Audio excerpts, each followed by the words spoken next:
শুধু শুনেছি কিয়ামত, এটা বাস্তবতা এখন অনুধাবন করেননি।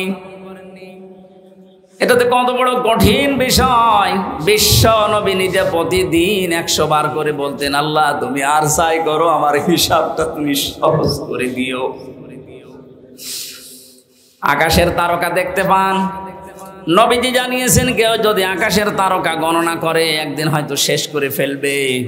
কিন্তু হযরত ওমর 26 বছর বয়সে মুসলমান হয়ে কয়েক বছরে যত নেকির কাজের আঞ্জাম দিয়েছে, কিয়ামত পর্যন্ত কেউ যদি হযরত ওমরের নেকি গণনা করে কোনোদিন শেষ হবে না। এ দুনিয়াতে জান্নাতের গ্যারান্টি পেয়েছে জীবিত অবস্থায় 10 জন, তার ভেতরে হযরত ওমর 2 নম্বরে। জান্নাতের দরজাগুলো তাকে ডাকতে থাকবে। এত বড় জায়গায় তিনি আছেন, এত বড় পাওয়ারফুল মানুষ, অথচ কিয়ামতে আল্লাহর সামনে দাঁড়াবে কি নিয়ে, এই নিয়ে চিন্তায় আছে। আমরা কোথায় আছি? কোরআনে কারীম জানাচ্ছে, এদিকে তাকান, ভ্যান যাচ্ছে। যাতে ভ্যান দেখেননি, মাহফিলের পরে আমি 10 মিনিট সময় দেব, ভ্যান দেখে বাড়ি যাবে। কি বলবো তো, আমি একটা গুরুত্বপূর্ণ বিষয় আপনাকে আমি আহ্বান জানাচ্ছি, আর আপনি ওইদিকে ভ্যান দেখতে তাকিয়ে আছেন। আমার তো মনে হয় এই রাস্তা দিয়ে যদি এখন পরিমণি হেঁটে যায় যে সব দৌড় দেবে। কোরআন জানাচ্ছে সূরা মারিজ, ওয়ালা ইয়াসআলু হামিমুন হামিমান ইউবাসসিরুনহুম ইয়াওয়াদ্দুল মুজরিমু লাউ ইয়াফতাদি মিন আযাবি ইয়াউমিযিম বিবানি। আল্লাহ পাক বলেন, ওই কিয়ামতে যখন আমি কঠিন সালসালা অবস্থা পয়দা করব, দৃশ্য দেখে সন্তান লজ্জা স্থান লাগবে না, পেট ফেটে বের হয়ে পড়ে যাবে। পাগলের মতো মানুষ ছোটাছুটি করতে থাকবে, বন্ধুর পরিচয় না দিয়ে পালাবে, অথচ একজন আর একজনের সাথে দেখা হবে তাও পরিচয় দেবে না। মানুষ নিজেকে বাঁচাতে এত ব্যতিব্যস্ত হয়ে পড়বে, শেষ পর্যন্ত নিজের আদরের সন্তানকে মুক্তিপণ হিসাবে দিতে চাইবে। বাংলার মুসলমানেরা, এটা যে বাস্তবতা কত কঠিন। আমি যখন জেলখানায় বসে বসে আয়াতগুলো পড়েছি যে বিবানী সন্তানকে মানুষ নাকি মুক্তিপণ দিতে চাইবে, আমি নিজের সাথে মিলিয়ে দেখলাম না এই আয়াতটা মিলছে না আমার সাথে। তখন আমার মেয়েটা 1 বছর বয়স ছিল, এখন ওর 4 বছর, ফারিহা জান্নাত। মাঝে মাঝে ওর কথা কল্পনায় নিয়ে এসে ভাবতাম, আল্লাহ ওর প্রতি তুমি আমার ভালোবাসা মহব্বত এত বেশি পয়দা করে দিয়েছো। আল্লাহ রসুলের পরে পৃথিবীতে এখনো পর্যন্ত আমার এই ছোট মেয়েটা আমার কাছে আদরের। অথচ আল্লাহ বলছে কিয়ামতে ফারিহাকেও, হামজা আমাকে বলবে আল্লাহ দিয়ে দিলাম, আমাকে বাঁচাও, এটা বলবে।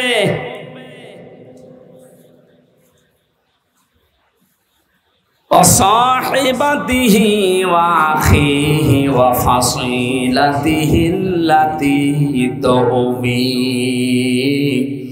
আল্লাহ বলেন শুধু তোর সন্তান না, তোর স্ত্রীকে, তোর ভাইকে, তোর জ্ঞাতি গোষ্ঠী, তোর দলের লোক, তোর বংশের লোক, যারা তোকে আশ্রয় দিত সামাজিক ভাবে, রাজনৈতিক ভাবে, তাদেরকেও বলবি আল্লাহ দিয়ে দিলাম, তুমি আমারে কিছু বলবা না। আমান ফিল আরদি জামিআ, এমনকি দুনিয়ায় যত সম্পদের মালিক ছিল সব দিতে রাজি হয়ে যাবে। এটা আমি কালকে কোর্টে বুঝেছিলাম যে আমান ফিল আরদি জামিআ। কালকে হাজী সেলিম হাউমাউ করে কাঁদছিল, বলছে কত সম্পদের মালিক আপনারে বেনে ধরবে না। অথচ হাউমাউ করে কাল আসামির ওই কাঠগড়ায় দাঁড়িয়ে কি কান্না, ওর মনে কথা তো বলতে পারে না। আমার মনে হচ্ছে যদি কথা বলতে পারতো সঠিকভাবে, বলতো বিচারপতি যা লাগে আমার সম্পদের সব নিয়ে যান, আমার এই অপমান থেকে বাঁচান। আল্লাহ ওইটা তুলে ধরেছেন অমাং ফিল আরদি জামিআ। দুনিয়ার যত স্থাবর অস্থাবর সম্পদের মালিক ছিল বলবে আল্লাহ সব দিয়ে দিলাম, ফম্মায়ুজি, এরপর আমাকে বাঁচান। আল্লাহ সাফ জবাব দিচ্ছেন আয়াতের পরে, কাল্লা ইন্নাহা লাযা, কখনোই না, একটাও নেওয়া হবে না, তোরে আমি লাজাই দেব। কোথায়? লাজাই দেব তোরে। লাজা কি? জাহান্নামের যে 7টা দরজার নাম আছে, হোতামা, হাবিয়া, সাকার, সাঈর, জাহিম, জাহান্নাম আর লাজা, একটা দরজার নাম। এ ভুলটা নিরসন করা দরকার, অনেকে জানেন না। জাহান্নাম কয়টা বলেন তো? একটা। জান্নাত একটা, কিন্তু এদের স্তর আলাদা। জাহান্নামের স্তর, দরজা 7টা, আর জান্নাতের স্তর আমি কোরআনে পেয়েছি 100টার উপরে। প্রশ্ন আসতে পারে সেই 1 থেকে পড়ছি যে জান্নাত 8টা, জাহান্নাম 7টা। না, কোরআনে কারীম জানিয়েছে লাহা সাবাতু আবওয়াব লিকুল্লি বাবিম মিনহুম জুজউম মাকসুম। সূরা হিজরের 44 নম্বর আয়াত, 14 নম্বর পারার 3 নম্বর পৃষ্ঠা 7 নম্বর লাইনে আছে। আল্লাহ পাক বলেন জাহান্নামের দরজা 7টা। জাহান্নামের দরজা কয়টা বলেন? বলেন। লিকুল্লি বাবিম মিনহুম জুজউম মাকসুম। পৃথিবীতে যে যে ধরনের অপরাধ করেছে তাকে আল্লাহ ওই দরজা দিয়ে প্রবেশ করাবে। আদালত তো আমি দেখলাম কালকে একটা, কিন্তু যেই যেই ধরনের আসামি তাকে ওই আদালতে নিয়ে বিচার করা হয়। স্কুল আমরা দেখি, একটা স্কুল 10টা ক্লাসরুম, 1 থেকে 10 পর্যন্ত পড়ানো হয়। যে যেই ক্লাসে পড়ে ওই দরজা তার জন্য নির্ধারিত আছে না নেই? ক্লাস 3-তে পড়ে ও 7-এ যে ক্লাস করতে পারবে। দুনিয়াতে আপনি যেই ধরনের অপরাধ করবেন আল্লাহ কিয়ামতে ওই ধরনের দরজা দিয়ে জাহান্নামে আপনাকে প্রবেশ করাবে। এখানে যেটার নাম আছে এটা 3 নাম্বার, এর নাম লাজা। নাম কি বলেন? বলেন। এই লাজায় আল্লাহ দেবের কাদের? এখানে 3টা গুণের নাম আছে, একটু মিলান তো নিজেদের সাথে। আমাদের ভেতরে যদি এই গুণগুলো থাকে আমরা কিন্তু অলরেডি জাহান্নামে লাজা যে দরজা এর উপযুক্ত হয়ে আছি। 1 নম্বরে আল্লাহ পাক বলেন নাযাআতাল লিশাওয়া। এটা এক কঠিন ভয়ঙ্কর জায়গায় লাজাটা, ওর ভেতরে প্রবেশ করলে আগে চামড়া খসে যাবে। শুনতে যত সহজ মনে হলো, বাস্তবতা কি অত সহজ? পৃথিবীতে এমন কোন ঘর আছে যে ঘরে ঢুকলে চামড়া উঠে যায়? না।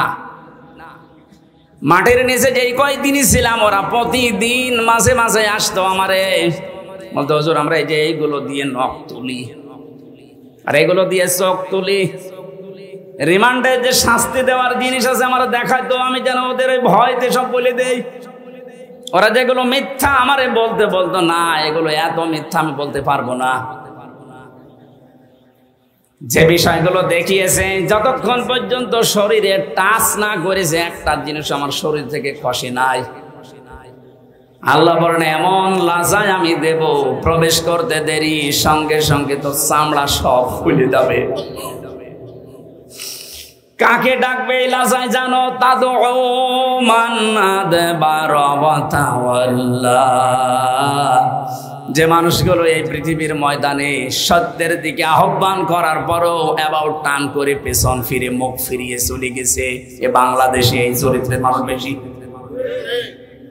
চোখে আঙ্গুল দিয়ে দেখানো হয় এটা সত্য পথ, এটা ন্যায়ের পথ, জানার পরে অনেকে অ্যাবাউট টার্ন করে অহংকার করে মুখ ফিরিয়ে চলে যাচ্ছেন। এটা যে কত বড় অপরাধ। কোরআনে কারিমের সূরা আরাফ 14 নম্বর পারার 14 নম্বর পৃষ্ঠার 7 নম্বর লাইনে 40 নম্বর আয়াত আল্লাহ নাযিল করেছেন এই জন্যই, ইন্নাল্লাযীনা কাযযাবু বিআয়াতিনা ওয়াস্তাকবারু আনহা লা তুফাত্তাহু লাহুম আবওয়াবুস সামা ওয়া লা ইয়াদখুলুনাল জান্নাহ। নরসিংদীবাসী একটু খেয়াল করেন, নিশ্চয় যারা আল্লাহর আয়াতকে মিথ্যা প্রতিপন্ন করে, মিথ্যা মনে করে। আপনারা বলতে পারেন কয় আল্লাহর আয়াত তো মিথ্যা মনে করি না, মিথ্যা প্রতিপন্ন করি না। শোনার পর আপনি ঘাড় ঘুরিয়ে চলে যান কোন কারণে? এইটাই তো মিথ্যা প্রতিপন্ন করা। আস্তাকবারু আনহা, আল্লাহর আয়াত শোনার পরে অহংকার করে মুখ ফিরিয়ে চলে যাওয়ার সময় আবার টিটকারি মারতে মারতে যায়। এদেশে নেই। কথা বলেন না কেন? আছে। আপনি এখন চার দোকানে যান, দেখেন কি গীবত হচ্ছে ওখানে। আল্লাহ পাক বলেন অস্তাকবারু আনহা, শুধু চলে গেলে তো হয় না, অহংকার করে যাওয়ার সময় মুখ ফিরিয়ে চলে যাচ্ছে। ওয়ালা ইয়াদখুলুনাল জান্নাহ, এই মানুষগুলোর জন্য আমি আল্লাহ জান্নাত বরাদ্দ করি নাই। ইয়াদখুলুনা মুজারে, বর্তমান ভবিষ্যৎ, প্রেজেন্ট ফিউচার। এদের জন্য এখন এরা মারা গেলে জান্নাতে যাচ্ছে না, ভবিষ্যতেও যাবে না। আকাশের কোন দরজা এদের জন্য খোলা নেই। আবওয়াব, বাবের বহুবচন আবওয়াব, একটা দরজাও খোলা থাকবে না, সব বন্ধ আপনার জন্য। কতদিন পর্যন্ত আপনি জান্নাতে যেতে পারবেন না? আল্লাহ একটা উদাহরণ সেট করেছেন, হাত্তা ইয়ালিজাল জামালু ফি সাম্মিল খিয়াত, যতদিন পর্যন্ত উটের সূচের ছিদ্র দিয়ে উট প্রবেশ করে যেতে না পারে, ততদিন আপনি জান্নাতে যেতে পারবেন না। এই উদাহরণটা আল্লাহ সেট করলেন কেন? কারণ বাস্তবে আমরা যেটা দিয়ে বুঝি ভালো, ওই উদাহরণ আল্লাহ ওই বিষয়ের আগে সেট করে দেয়। আমরা এটা বুঝলাম কোনদিন সূচের ওই ছিদ্র দিয়ে উট প্রবেশ করা সম্ভব? আরো জোরে বলেন। আল্লাহর কোরআন শোনার পরে যারা অহংকার করে মুখ ফিরিয়ে চলে যাচ্ছেন, জান্নাতে যাওয়া আপনার জন্য এইরকম অসম্ভব। ওয়াকাযালিকা নাজিজিল মুজরিমিন, আল্লাহ পাক বলেন জালেম মুজরিম যারা, পাপিষ্ঠ যারা, এদেরকে আমি এভাবেই শাস্তি দিতে থাকবো। লাহুম মিন জাহান্নামা মিহাদু ওয়া মিন ফাওকিহিম গাওয়াশ ওয়া কাযালিকা নাজজিজ যালিমিন। এই মানুষগুলোকে যখন কবরে রাখা হবে, সঙ্গে সঙ্গে আমি আল্লাহ জাহান্নামের চাদর ওর গায়ে পরিয়ে দেব, বিছানা বিছিয়ে দেব জাহান্নামের আগুনের বিছানা। আজ এই সমস্ত জালেম গুলো আল্লাহর আয়াত অস্বীকারী, অহংকার করে মুখ ফিরিয়ে চলে যায় যারা, এরা মারা যাওয়ার পরে দেখি ওপরে ফুলের স্তূপ পড়ে যায়। ওপরে আপনি ফুল যতই দেন, নিচে আল্লাহ আগুন লাগিয়ে দেবে। এই জন্য আমাদের সাবধান, আমরা যেন এই দুইটা আচরণ না করি। কোরআন শোনার পরে আবার টান করে চলে যাওয়া, অহংকার করা। 3 নম্বরে আল্লাহ পাক বলেন দুনিয়ায় যারা মাল সম্পদ জমা করত আর সংরক্ষিত করার জন্য যারা চেষ্টা চালাতো, জালেমরা যা করেছিল হাত ছাড়া হয়ে যাবে কোনোদিন ভাবে নাই। কথা বলেন না কেন? সারা জীবন মনে করেছিল এটা স্থায়ী, এ কোনো দিন আমার হাত থেকে যাবে না। দুনিয়ার জীবনটা এরকম, আপনি কোনো কিছু স্থায়ী ভাবে রাখতে পারবেন না। আর পৃথিবীর নিয়মটা আল্লাহ এমন ভাবে বানিয়েছেন, কোন জিনিস যদি এক জায়গায় রাখেন দেখবেন নষ্ট হয়ে যাচ্ছে। লোহা যদি এক জায়গায় রাখেন, ব্যবহার না করেন, ঠিক থাকবে না জং ধরবে? এই কথা বলেন না কেন? আপনি পৃথিবীর সব জিনিস মিলাবেন, পানি যদি আপনি এক জায়গায় বেঁধে রাখেন, ঠিক থাকবে না নষ্ট হয়ে যাবে? পচন ধরবে, দুর্গন্ধ তৈরি হবে, পোকামাকড় তৈরি হবে। আর ছেড়ে দেবেন, যত ছাড়বেন তত সুন্দর স্বচ্ছ নির্মল পানি আসতে থাকবে। এলেম যদি কেউ এক জায়গায় রাখে, ওইটাও নষ্ট হয়ে যায়। জানা এলেম মানুষ ভুলে যায়। যত প্রচার করবেন, যত ওর উপরে কাজ করবেন, তত এলেম আল্লাহ আপনাকে বাড়িয়ে দেবে।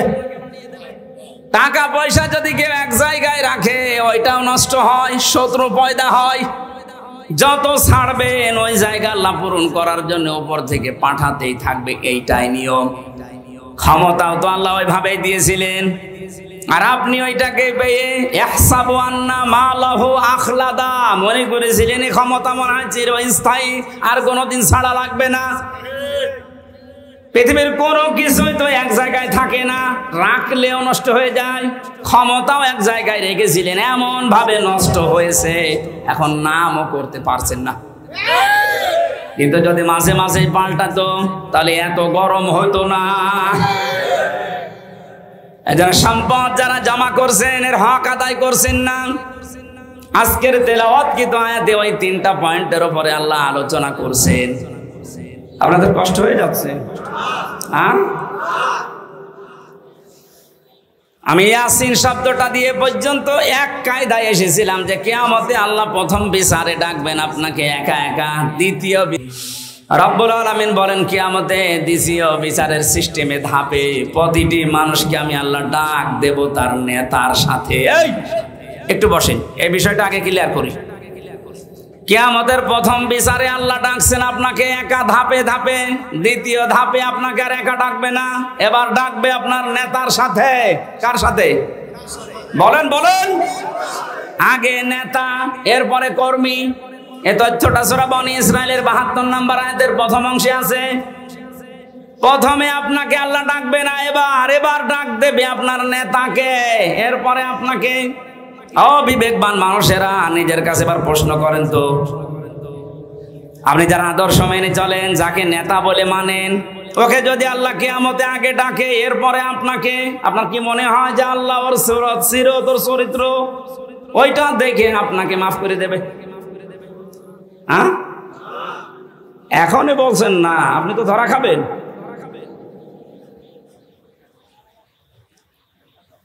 আপনি এই যে মানুষগুলোর দিকে তাকান, কত আগ্রহ নিয়ে এদিকে তাকিয়ে বলছেন না, কারণ আমি যারে মেনে চলি, যার আদর্শ মানি, ওকে আল্লাহ যদি আগে ডাকে আর আমাকে যদি পেছনে রাখে, ওর সিহারা দেখে আল্লাহ রাগ হয়ে যাবে।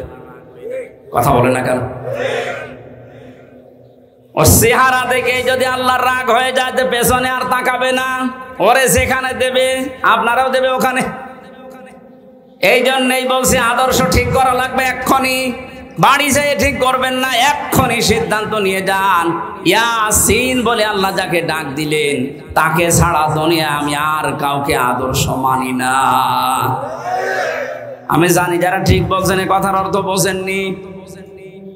এটা বাস্তবে যদি আপনি নিয়ে যেতে পারেন, এ মাহফিল সাকসেস হবে। যে 7টা নামে ডাক দিয়েছেন রসুলকে, কোন অপমান, কোন অপদস্থ না খেয়ে থাকবেন না, মায়ের খাবেন না, কেউ চোখ রাঙানি দেবে না। যে কথাগুলো আল্লাহ জানিয়েছিলেন, তহা মা আনজালনা আলাইকাল কুরআনা লিতাশকা, যে ব্যাখ্যাটা পেয়েছি অল্প সময়ে, আল্লাহ আমাদেরকে সহজ সরল ভাবে বুঝে মানার তৌফিক দিন, যেন কোনোদিন মুহাম্মদুর রাসূলুল্লাহ বাদ দিয়ে অন্য কাউকে আমি না মানি। মেনে নিতে পারবেন তো? সূরা আরাফের একটা মাত্র আয়াত পড়েছি, তাও 4 ভাগের 1 ভাগ। আমি যতটুকু পারছি সামনে থেকে কথা বলার চেষ্টা করছি। 156 নম্বর আয়াত। হযরতে মুসা আলাইহিস সালামের জামানায় তিনি আল্লাহর কাছে দেখা করতে গিয়েছিলেন, তার এলাকার 40 জন নকিব নিয়ে, প্রতিনিধি নিয়ে। ওখানে ঘুরে আসার পরে বিশাল ঘটনা তাফসিরে আছে। আমি শিক্ষার জন্য 3টা বিষয় বেছে নিয়েছি। আল্লাহ রাব্বুল আলামিনকে তিনি বললেন, অগতব লানা ফি হাযিহিদ দুনিয়া হাসানা ওয়া ফিল আখিরাতি ইন্না হুদনা ইলাইক। হে আল্লাহ, তুমি আমাদের জন্য দুনিয়ার হাসানা লিখে দাও, আখিরাতের হাসানা লিখে দাও। হাসানা না হাসিনা? হাসিনা মানে সুন্দরী, আর হাসানা মানে কল্যাণ। একজন দেখলেন দোয়া করছে, রব্বানা আতিনা ফিদ দুনিয়া হাসিনা। হাসিনা না হাসানা? এ আল্লাহ, তুমি আমাদেরকে দুনিয়ার হাসানা লিখে দাও। কেন আল্লাহ অক্তব দিলেন? কাতাবা একতব মানে কেন দিলেন? কাতাবা ছাড়াও তো অনেক শব্দ আছে, ফারজন আছে, ফারজন না দিয়ে কাতাবা দিলেন। আমি যদি এই জমিটা আজকের মুরব্বীকে বলি, এটা আমার জমি, 2 বিঘা জমি আপনাকে দিয়ে দিলাম, জান, এ মুখের কথার কোনো দাম আছে? কথা বলে না কেন? এটা যদি 6 স্বাক্ষর করে দলিল বানিয়ে একেবারে লিপিবদ্ধ করে বললাম যে এই নেন, ওটা দাম নেই। আল্লাহ এমন শব্দ দিয়েছেন, খুব গুরুত্বপূর্ণ একটা শব্দ। হযরতে মুসা বলেছিলেন, মাবুদ তুমি লিখে দাও, অক্তব লানা আমাদের জন্য, ফি হাযিহিদ দুনিয়া হাসানা, দুনিয়ার হাসানা। এখন দুনিয়ার হাসানা কি? আমি 1টা 2টা না, প্রায় 42টার উপরে তাফসীরের সাথে মিলিয়েছি যে দুনিয়ার হাসানা কারে বলে। পড়া কোরআন শরীফ এবং হাদিস আমি যতটুকু পড়েছি, দুনিয়ার হাসানা হিসাবে পেয়েছি আমি 10টা বিষয়। কয়টা? এই 10টা বিষয় যদি আপনি দুনিয়ায় পান, তাহলে দোয়া করলে মনে করবেন কবুল হয়েছে। এখানে অনেক মানুষ আমরা আছি 5 ওয়াক্ত নামাজের পরে দেখি হাত তুলে মোনাজাত করে, এমনকি কাবা শরীফের রুকনি ইয়ামিনি থেকে হাজরে আসওয়াদ এই জায়গাটা যখনই পার হয়, লক্ষ লক্ষ হাজিরা এই দোয়াটা পড়ে, রব্বানা আতিনা ফিদ দুনিয়া হাসানা। পড়ে না? 16 সালে আমি বুঝি নাই, 18 সালে বুঝি নাই, এই যে 24 সালে জেলখানা থেকে বের হওয়ার পরে গিয়েছিলাম, এবার আমি বুঝেছি এর ভেতরে কি আছে। এত মানুষ কেন এই দোয়া করছে? আল্লাহ দুনিয়ায় হাসানা, কল্যাণ, স্বস্তি, শান্তি, নিরাপত্তা। 99টা অর্থ আছে হাসানার। তাফসীরের ভেতর থেকে সামারাইজ করে করে আমি 10টা এনেছি। হযরত ইবনে মাসউদ থেকে হাদিসটা বর্ণিত, তিনি বলেন কেউ যদি এই রব্বানা আতিনা ফিদ দুনিয়া হাসানা, হে আল্লাহ দুনিয়ায় হাসানা দাও, আর এই দোয়া যদি আল্লাহ কবুল করে থাকেন, দুনিয়ার জীবনে আল্লাহ তাকে 10টা জিনিস দান করবেন। জোরে বলেন সুবহানাল্লাহ। 1 নম্বরে দুনিয়ার হাসানা হচ্ছে, আপনি যদি কারো সাথে কথাবার্তা বলেন, আপনি যে ধর্মের লোক হন, যদি কথাবার্তা বলেন, আপনার কথা হবে মার্জিত, নরম। এই বিষয়টা অনেকের ভেতরেই নেই। বিশ্ব নবীকে আল্লাহ জানিয়েছিলেন, ফাবিমা রহমাতিম মিনাল্লাহি লিনতা লাহুম ওয়ালাউ কুনতা ফাজ্জান গালিজাল কলবি লানফাদ্দু মিন হাওলিকা। হে নবী, আপনার হৃদয় যদি কঠোর হয়ে যেত, তাহলে মানুষজন আপনার কাছে ভিড়তো না। আমি দয়া করে আপনার হৃদয়কে কোমল বানিয়ে দিয়েছি, নরম বানিয়ে দিয়েছি। এই জন্যই তো মানুষ আপনার কাছে আসলে আর যেতে চায় না। অবাস্তবতা, বহু মানুষকে উপরে উপরে আমরা দেখতে পাচ্ছি, কত বড় বড় জায়গায় বসে আছে, কিন্তু হাসানা পায়নি। তাদের আচরণ, তাদের কথাবার্তা, তাদের ব্যবহার, তাদের অ্যাক্টিভিটিস গুলো দেখলে শয়তান পর্যন্ত হাসে। যে যত বড় চেয়ারে থাকবে, তার আচরণ, তার কথাবার্তা, তার অ্যাক্টিভিটিস গুলো তত নরম হওয়া লাগবে, তাহলে এই দোয়া তার জন্য কবুল হবে। কত অফিসে দেখতে পাই আমরা, কর্মচারী যারা আছে, সহকারী যারা আছে, 8 ঘন্টা ডিউটি, 10 ঘন্টা পার হয়ে যাচ্ছে, বাড়ি যাওয়ার কথা মনে হয় না। অথচ এমনও অফিসার আছে 8 ঘন্টা ডিউটি, এই কর্মচারীরা মনে হয় যে জাহান্নামে আছে। এক কথা বলছেন এখানে। এই যে দোকানদার, এ দোকানে কর্মচারী আছে, 8 ঘন্টা ওর ডিউটি, মালিক এমন ভাবে গালিগালাজ করে, ব্যবহার করে, ও মনে মনে ভাবে আল্লাহ 8টা ঘন্টা পার হবে কখন। আমি আমারও মানুষ পেয়েছি, ঝিনাইদহ জেলার ডিসি পেয়েছিলাম, এসপি পেয়েছিলাম, টিওনও পেয়েছিলাম। ব্যবহার এত সুন্দর, এত মার্জিত, ওর কাছে 8টা ঘন্টা মানুষের কেটে যাওয়ার পরে বের হয়ে বলো, হুজুর স্যারের ব্যবহার এত সুন্দর, 8 ঘন্টা কখন কেটে যায় টেরটো পাই না। মনে হয় 10-12 ঘন্টা ডিউটি করলে আমাদের ভেতরে কোনো ক্লান্তি আসে না। জেলখানায় আমরা যারা ছিলাম 3টা বছরের মাঝে, জামাতে ইসলামী বাংলাদেশের শ্রদ্ধাভাজন আমির ডাক্তার শফিকুর রহমান, এই লোকটাকে বাইরে থেকে যে যাই মনে করো, অনেকে মনে করে বাংলা শিক্ষিত মানুষ কি আর কি, আপনি মিশেছেন কোনো দিন? আমি প্রথমে তার সাথে ছিলাম 4 দিন। মানুষ যে এত নরম হতে পারে, অথচ উনি তো আমার মতো হামসা না।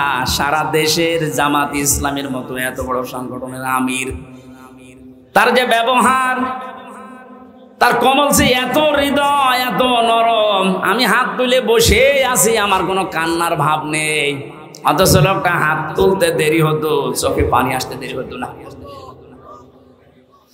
মানুষের ব্যবহার এত নরম হতে পারে, মাঝে মাঝে মনে করতাম আল্লাহ জান্নাতি মানুষ যদি আমার মনে হয় কাউকে দেখতে, এই লোকটার দিকে তাকালে আমার মনে হয় এটা জান্নাতি মানুষ। আমি কোরআনের হাফেজ, আমি তাহাজ্জুদের 12 রাকাতে মাত্র 1.5 ঘন্টা 2 ঘন্টায় আমার শেষ হয়ে যেত, অথচ একটা জেনারেল শিক্ষিত একটা ডাক্তার সারা দিন উনি কোর্ট কাছারি করে এসে হাজিরা দিতে হতো। সেই কেন্দ্রীয় কারাগার থেকে কাশিমপুর থেকে আসতো সদরঘাটে। সারা দিন এই গাড়ি ওর ভেতরে থাকলে এমনি মানুষ সিদ্ধ হয়ে যায়। সিট হচ্ছে টিনের সিট, আর যেভাবে ধাক্কা লাগে 4-5 ঘন্টা যাওয়া আসা করতে প্রায় 6-7 ঘন্টা সময় চলে যায়।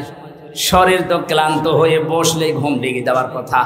আমার মতো যুবক মানুষ কোর্টে হাজিরা দিতে গেলেই পড়ে যেতাম। আর এই রকম ধরনের 70 বছর, প্রায় ওনার বয়স 65 থেকে 70 বছর, এ মুরব্বী মানুষটা এত কষ্ট স্বীকার করে এসে, তাও আমার তো 2টা মামলা, আর ওনার মামলা কত উনি নিজেও জানে না। এতগুলো মামলা মাথার উপরে নিয়ে হাজিরা দিয়ে, ওনার ছেলে জেলে, বউ অসুস্থ হয়ে হাসপাতালে, ওনার নিজের দলের লোকগুলো সব পালিয়ে বেড়াচ্ছে, কেউ জেলখানায় ভর্তি হয়ে আছে। এরকম কঠিন পরিস্থিতিতে কোনো আলোর সন্ধান নেই। সপ্তাহে 4-5 দিন করে এত দূর থেকে হাজিরা দিয়ে এসে রাতের বেলা 8টা, 9টা, 10টার সময় যখন ঢুকতো, বললাম তার খাবার খাবেন না? তো খাবার ভাত খাইতো না, তরকারি ওই সবজি, তার জেলখানার যে সবজি। খাবার পরে কিছুক্ষণ জিকির করা, দরুদ শরীফ পড়ে 2-1 ঘন্টা ঘুমানোর পরে তাহাজ্জুদের নামাজে দাঁড়িয়ে যতটুকু মুখস্থ আছে পড়তো। আর এই যে সেজদা, আমার 12 রাকাত নামাজ শেষ হয়ে যাচ্ছে, ওনার এক সেজদায় 1.5 ঘন্টা 2 ঘন্টা কেটে যাচ্ছে। মানুষের ভেতরে ইখলাস না আসলে, তার ভেতরে ভালোবাসা মানুষের এমনি জন্ম নেই।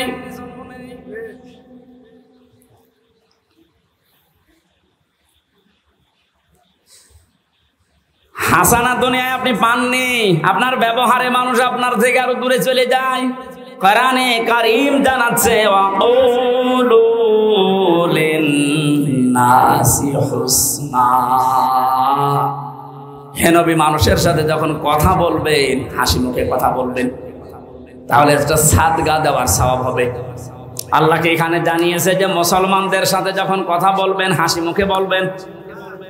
লিন-নাসি লিল মুসলিমিনা দেয়নি।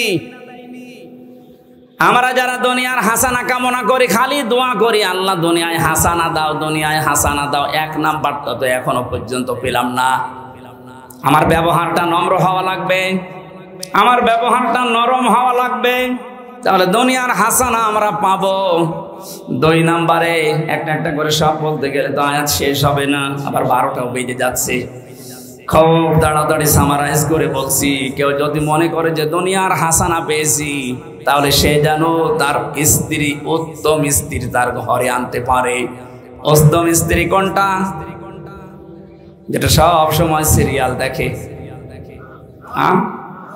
স্বামীর মুখে মুখে তর্ক করে, কোন জিনিস কম পড়লে শুধু বরদোয়া দেয়।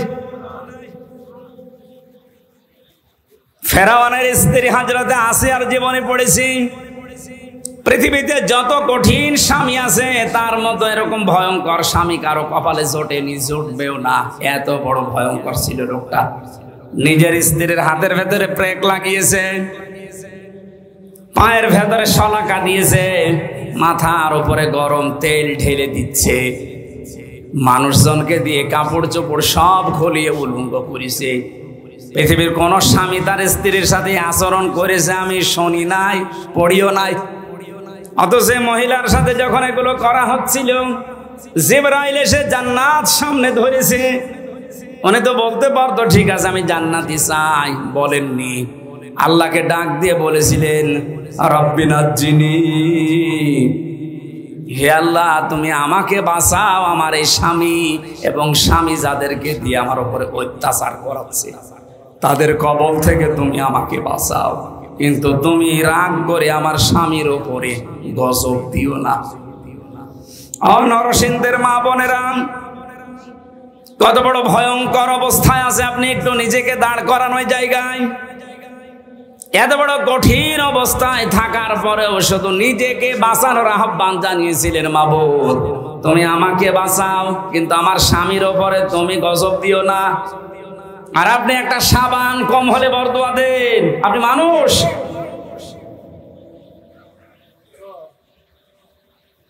একটা হাদিস মনে পড়ছে, মেয়েদের জন্য বলছি, আল্লাহর নবী জানিয়েছেন 6 প্রকার মানুষকে আল্লাহ বিনা হিসাবে বিনা বিচারে জাহান্নামে দিয়ে দেবে। আমি একটা বলেছি, এর ভেতরে এ পৃথিবীতে যাদের আদর্শ বিশ্ব নবী ছিল না। 2 নম্বরে, যে মহিলাগুলো নিজের স্বামীর সাথে সংসার করতে রাজি না, ওনারা খালি বারবার সংসার ভাঙতে চায়, তালাক নিতে চায়। একটু কোনো জিনিস কম পড়লে শুধু খোঁটা দেয়। 3 নম্বরে, যে মহিলাগুলো এই পৃথিবীতে জেনে হোক না জেনে হোক কিছু কিছু হলে খালি আন্দাজে মানুষের উপর অপবাদ দেয়, এটা বাংলাদেশে এখন বেশি। 4 নম্বরে যারা অভিশাপ দেয়, এটাও মেয়েদের ভেতরে বেশি। এক কথা বলছেন এখানে। 5 নম্বরে যারা ঝগড়া বাঁধলে সে গালি দেয়, এটা মনে হয় এলাকায় নেই। আমি সেই দিন কোন জেলা থেকে যেন আসছিলাম, খুলনা থেকে। আসার সময় এক বরফ বিক্রেতা, ওই যে আইসক্রিম বিক্রি করে, ওই লোকটা এক বাড়ির পাশে দাঁড়িয়ে 2 মহিলা গালি গালাজ করছিল, সে জনমের গালি, ওইটা আবার ভিডিও করে তুলিয়েছি, তুই যে মাইকে বাজাস।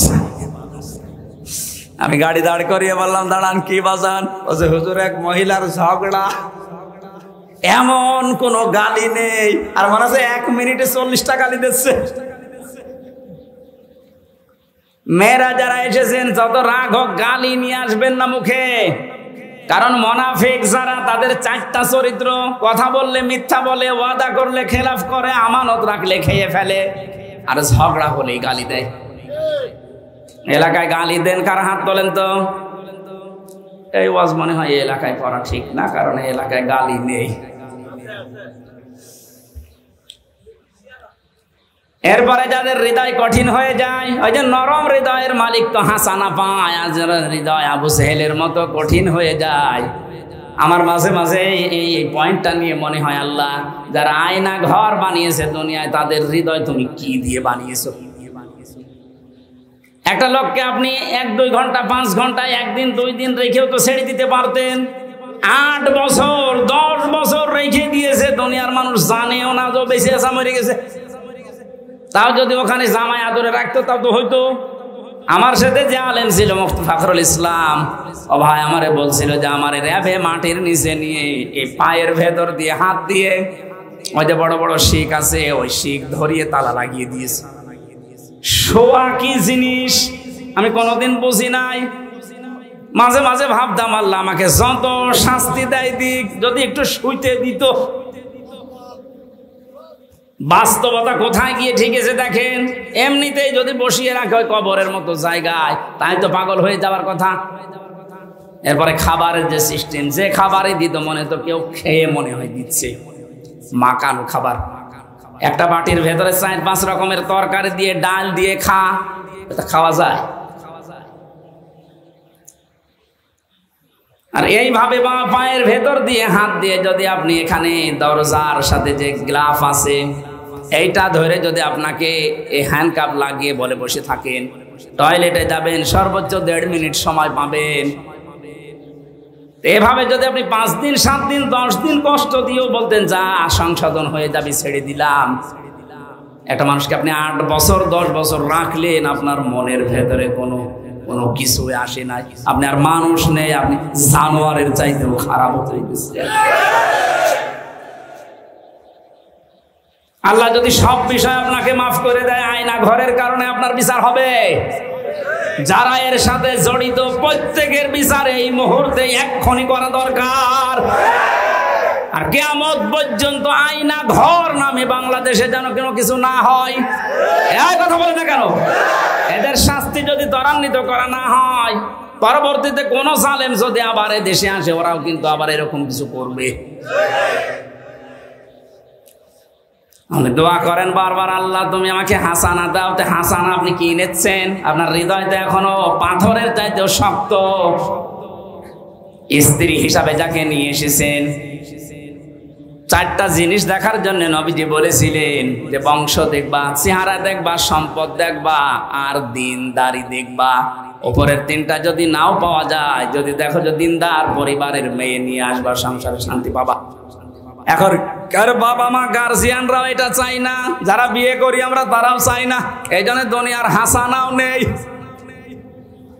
কোরআনে কারীম দোয়া শিখিয়েছে, মোনাজাত কর আমার কাছে, রব্বানা হাবলানা মিন আজওয়াজিনা ওয়া যুররিয়াতিনা কুররাতা আয়ুনি ওয়াজআলনা লিল মুত্তাকিনা ইমামা।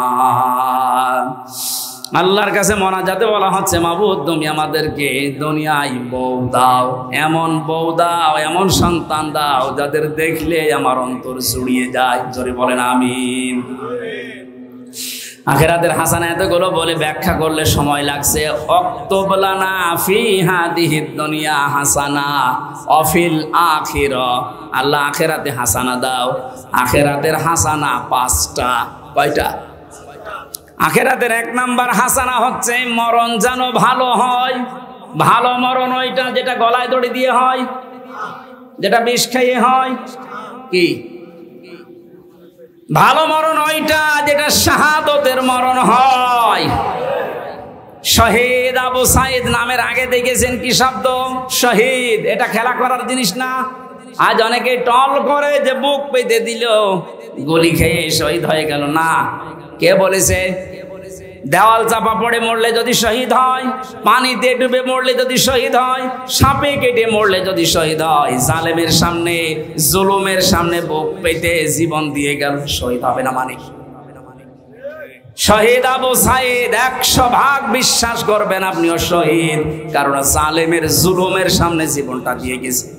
এই কারণে আপনি এখনো পর্যন্ত এই পারমিশন ছাড়া কথা বলতে পারছেন। আগস্টের 5 তারিখের আগে এতগুলো মানুষ পারমিশন ছাড়া এই জায়গায় বসে থাকা সম্ভব হতো? 14 জনের কাছে পারমিশন নেওয়ার পরেও এখানে আসতে দেয় না। আর 5 তারিখের পরে ডক্টর মোহাম্মদ ইউনূস একবারে ঘোষণা দিয়েছে, অন্যান্য ধর্মের মানুষেরা যেভাবে ধর্ম পালন করে, এদেশে কোরআন প্রচারে কোনো মহারথীর কাছে অনুমতি নেওয়ার প্রয়োজন নেই। কিচ্ছু না হোক, পরাধীন থেকে অন্তত এই স্বাধীনতার সুখটা তো পেয়েছেন, যে আমার ধর্মের কথা বলতে, ধর্মের কথা শুনতে অন্তত কোনো জালেমের কাছে পারমিশন নেওয়া লাগবে না।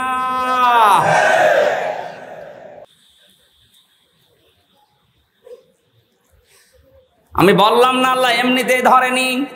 পাপ যখন পরিপূর্ণ হয়ে গেছে, আল্লাহ বলেন ইন্না বাতশা রাব্বিকা লাশাদীদ, আমার ধরা বড় শক্ত ধরা।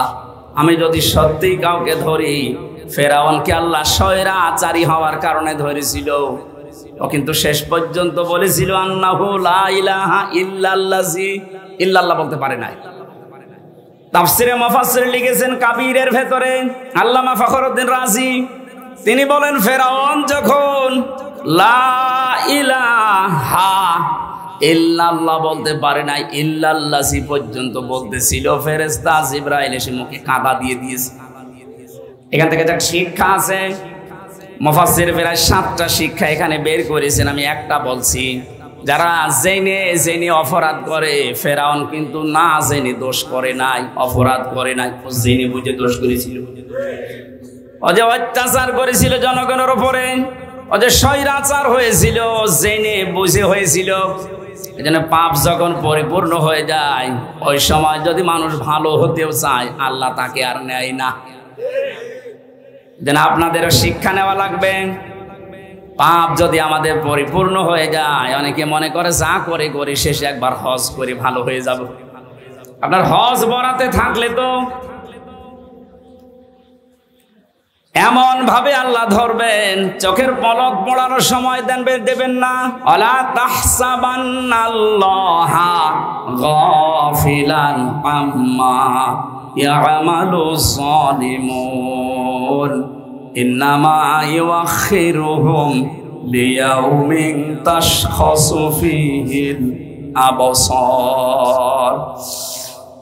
সূরা ইব্রাহিমের 42 নম্বর আয়াতে আছে, আল্লাহ পাক বলেন, নবী আপনি কি মনে করেন যে জালেমদের সম্পর্কে আমি কোনো খোঁজ রাখি না? ভালো করে শোনেন, এ পৃথিবীতে সবচাইতে বেশি তীক্ষ্ণ নজর আমি আল্লাহর জালেমদের প্রতি। কাদের প্রতি? এই জন্য জালেম যেন হয়ে না যায়। ইত্তাকি দাওয়াতাল মাজলুম। নবীজি বারবার কথা জানিয়েছেন, উম্মতেরা আর যাই করো মজলুমের বরদোয়া থেকে নিজেকে বাঁচিয়ে রাখবা। ফাইন্নাহা লাইসা বাইনাহু ওয়া বাইনাল্লাহি হিজাব। কারণ মজলুমের বরদোয়া আর আল্লাহর ভেতরে কোনো হিসাব পর্দা থাকে না, সরাসরি কবুল হয়ে যায়। মাটির নিচে যখন আমার চোখ কালো কাপড় দিয়ে বেঁধে, হাত পেছনে হ্যান্ডকাপ দিয়ে বেঁধে রেখে, পায়ে ডান্ডা বেড়ে দিয়ে, মাথায় দড়ি দিয়ে 11 ঘন্টা টাঙিয়েছিল, এত অসহায় মনে হচ্ছিল মাটির ওই নিচের ঘরে। যেহেতু আসি নিজে মাজলুম অবস্থায়, অসহায়, মন থেকে বলেছিলাম, আল্লাহ যা করছে আমি বিশ্বাস করি নবীর কথা 100 ভাগ সত্য, তোমার কথাও 100 ভাগ। তুমি দয়া করে আমাকে কিছু দেখিও। আল্লাহ দেখিয়েছেন।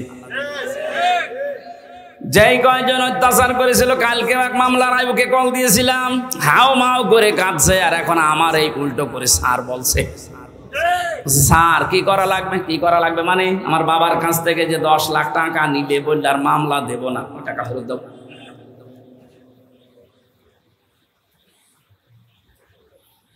পাপ এমন পর্যায়ে পৌঁছিয়েছে, আমার নিজেরটাই বললাম, বাকি ওই যে ছোট হুজুর যেটা রফিকুল মাদানি আমার সাথে ছিল 2 মাস, আমার বলছে, হুজুর আমি তো ছোট মানুষ, আমার সাথে যা করেছে বলার মতো না। রাত 12:30টার সময় আমারে নিয়ে গেছে হাতির ছিলে, 2 পাশের রাস্তা ব্লক করে দিয়ে পুরা উলঙ্গ করে, 1 টুকরা কাপড় আমার শরীরে রাখে নাই, একটা সিগারেট আমার হাতে ধরিয়ে দিয়ে একটা উলঙ্গ অর্ধ উলঙ্গ মেয়ে লোক কোথা থেকে যেন নিয়ে আসলো, পাশে দাঁড় করিয়ে দিয়ে ছবি তুলছে, বলছে এটা কালকে ছেড়ে দেব, মানুষ জানবে যে পিসকে হুজুর কেমন। বলছে হামজা ভাই, আমি যেহেতু ছোট মানুষ ওদের তুলনায়, মেয়েটা আমার পাশে দাঁড়িয়েছে, ওর মাথা পর্যন্ত আমি না, এত লম্বা মেয়ে মানুষ। যতগুলো এসআই ছবি তুলছিল অট্ট হাসিতে সব ফেটে পড়ছে। একজনকে ভাই বললাম যে আমি তো অসহায়, আপনি যা করছেন এগুলোকে হারুন স্যার জানে, যে হারুন আঙ্কেল জানে না মানে উনি তো করাচ্ছে। হ্যাঁ, উনি মাঝে মাঝে রিমান্ডে এসে যে সুন্দর সুন্দর টকিং করতো, এত সুন্দর কথা বলতো ফেরেস্তার মতো, আর উনি আমার এই অপমান করার জন্য এত দূর নেমেছে। অসহায় হয়ে চোখের পানি ফেলে বললাম, মাবুদ তুমি সত্য, আমি জানি যা করছে তুমি দেখতে পাচ্ছ, অন্তত দুনিয়ায় তুমি আমার চোখে দেখিও যে হারুনের কিছু হয়েছে। আল্লাহ দেখায়নি, আল্লাহ যে দেখিয়েছে 3 ইঞ্চি। হ্যাঁ কথা বলেন, মহিলারা পর্যন্ত এখন 3 ইঞ্চি, সব মুখে সিকিউরিটি গেছে, কোথায় নামিয়েছে আল্লাহ দেখেন।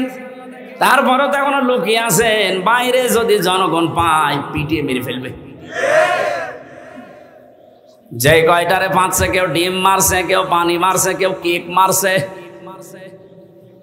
এদেশে ইসলাম এবং মুসলমানদের বিরুদ্ধে প্রকাশ্যে এবং গোপনে যারা যুদ্ধ ঘোষণা দিয়েছিল, তার ভেতরে আমার কুষ্টিয়ার ননু আলী একজন।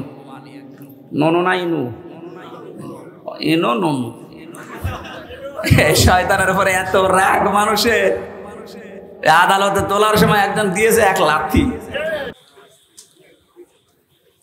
কালকে হাজিরা দিতে গিয়ে ওই পুলিশগুলোর সাথে দেখা, গারদে নিয়ে গেল আমারে, ভেতরে এসে বলছে, হুজুর কতদিন আসেননি? আমাদের কি করতে আসবো আবার? কিছু শোনেন, আপনার কুষ্টিয়ারে যে নমিয়া, ওরা আমরা এত সিকিউরিটি দিয়ে ভালোভাবে নিয়ে যাচ্ছিলাম, কোন দিক থেকে লাল পোশাক পরা একজন এসে মারল লাথি, কিচ্ছু করার নেই, ধর ধর করতে করতে পালিয়ে গেছে। দেখতে আর একজন লাথি মারার জন্য আসতেছে। আল্লাহ যে বলেছে আপন নিচে নামাবো, মানুষ কল্পনাও করতে পারবে না। অথচ 5 বছর আগে ওর দাপট দেখেছেন। এদেশে আলেমদের নামে তেতুল হুজুর লাগিয়েছে এই লোকটা। হাজার হাজার আলেমের উস্তাদ যে লোকটা, আল্লামা শাহ আহমেদ শফি রহমতুল্লাহ আলাইহি, জিন্দা ওলি ছিল, হাজার হাজার মানুষকে আলেম বানিয়েছে। এই লোকটার নাম দিয়েছে এই তেতুল হুজুর।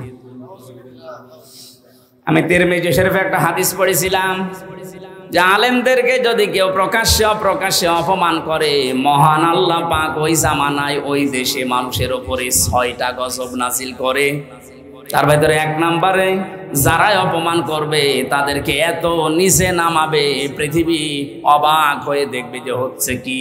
এটার যে বাস্তব প্রমাণ, মানে ইনুকে দেখলাম আর এই কালামানিককে দেখলাম।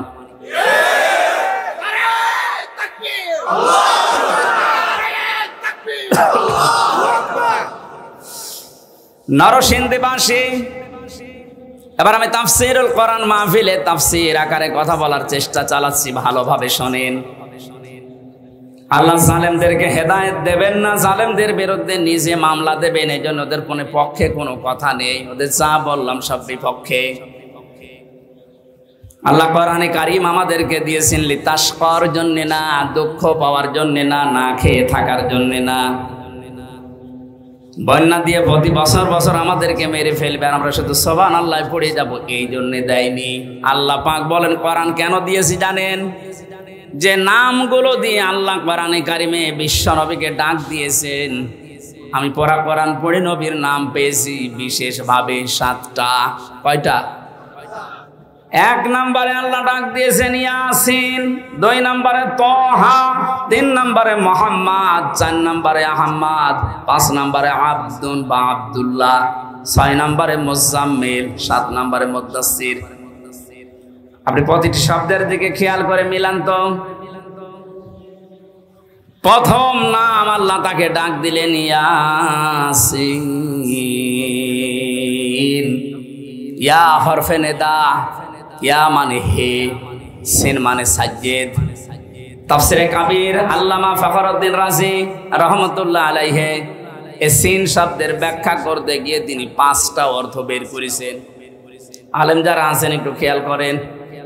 1 নম্বরে সিন মানে সাজ্জেদুল আলামিন, 2 নম্বরে সিন মানে সাজ্জেদুল বাশার, 3 নম্বরে সিন মানে সাজ্জেদুল কাউনাইন, 4 নম্বরে সিন মানে সাজ্জেদুল আম্বিয়া, 5 নম্বরে সিন মানে সাজ্জেদুল মুরসালিন। আমি কি কাহিনী শুরু করব?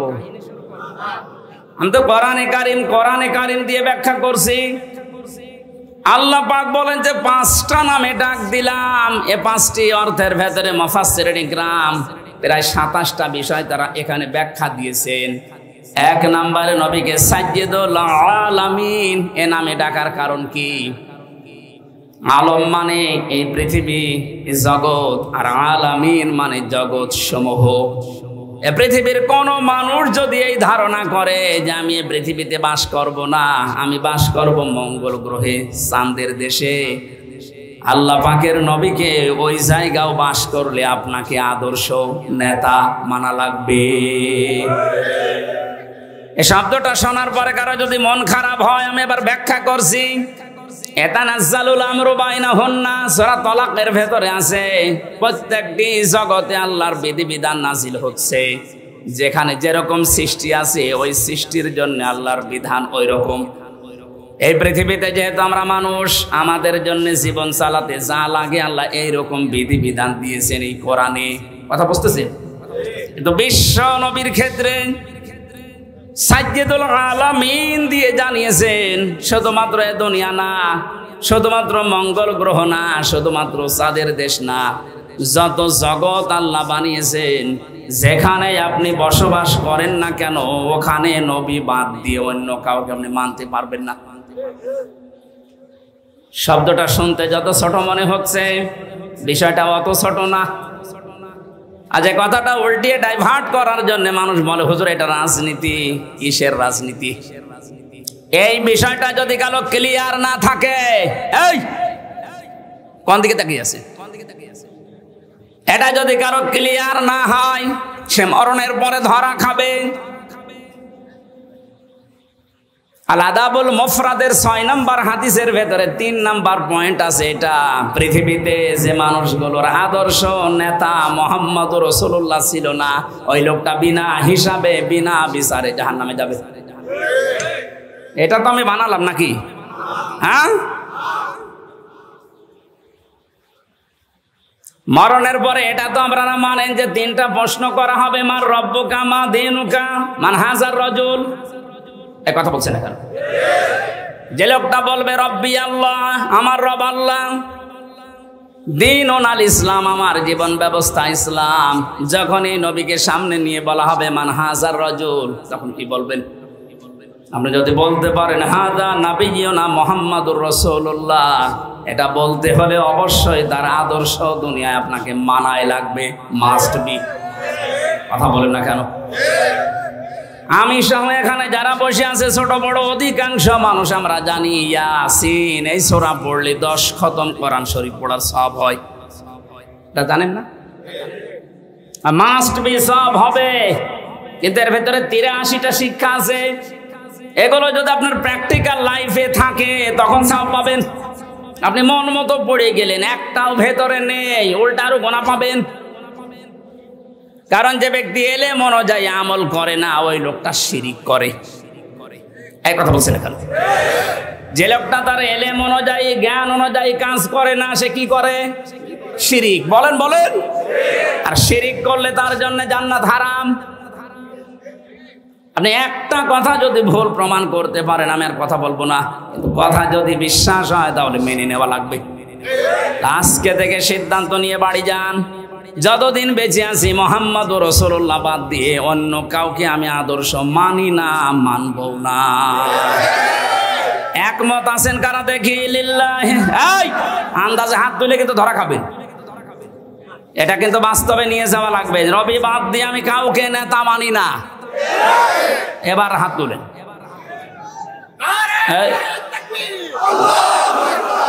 আপনি হাত নামান, আপনার দরকার না। আপনি মানতে পারবেন না আমি জানি, আপনি এতটুকু তুলেছেন। আমি আপনাকে বাঁচার জন্য বলছি ভাই, আমি খেলা করার জন্য এখানে বসিনি। এটা যদি দুনিয়ার সাথে শুধু শেষ হয়ে যেত, এই যে কোরআন শরীফ আমার সামনে, জীবনেও বলতাম না। এর সম্পর্ক রিলেটেড সব আখিরাতের সাথে। কারণ মানুষকে আল্লাহ মরণের পরে যখন বিচার করার জন্য তুলবেন, এক একজনকে তুলবেন আলাদা আলাদা ভাবে তার নিজের সামনে, নাকি 10 লক্ষ একবারে? অনেকেই বলে না কিয়ামতে আমার বাবা জান লক্ষ লক্ষ মুরিদ নিয়ে আসবে মিছিল দিতে দিতে, এটা বানানো কথা। কোরআনে কারীম জানিয়েছে সূরা মরিয়ম 16 নম্বর পারা 10 নম্বর পৃষ্ঠা 15 নম্বর লাইনের শেষ নম্বর রুকুর 95 নম্বর আয়াত। এটা তাফসিরে ফি জিলালিল কোরআনে আছে, অকুল্লুহুম আতিহি ইয়াউমাল কিয়ামাতি ফারদা। হে নবী আপনি জানিয়ে দেন কিয়ামতে প্রতিটি মানুষকে আমার সামনে আমি দাঁড় করাবো বিচার করার জন্য, স্রেফ একা একা। কয়জন করি? বলেন বলেন। নরসিংদীবাসী কোরআনে আয়াত শোনার পরে নিজের প্র্যাকটিক্যালটা একটু মিলান তো। আমি সহ যারা এখানে বসে আছি কিয়ামতে কিন্তু প্রতিটি মানুষকে আল্লাহ তার নিজের সামনে দাঁড় করাবেন, কেউ থাকবে না, স্রেফ একা একা। মাঝে মাঝে একা থাকুন থাকি ভাবি আল্লাহ তুমি যদি বলো হামজা 2024 সালের আগস্ট মাসের 31 তারিখ পর্যন্ত তোরে মাফ করে দিলাম, যা শুধুমাত্র সেপ্টেম্বরের 1 থেকে 3 দিনের হিসাব দিয়ে তুই জান্নাতে চলে যা। আমার যা বাস্তবতা, আমার তো মনে হয় 3 দিনের হিসাব দেওয়া আমার দ্বারা সম্ভব না। আপনারা পারবেন না? আপনারা পারবেন।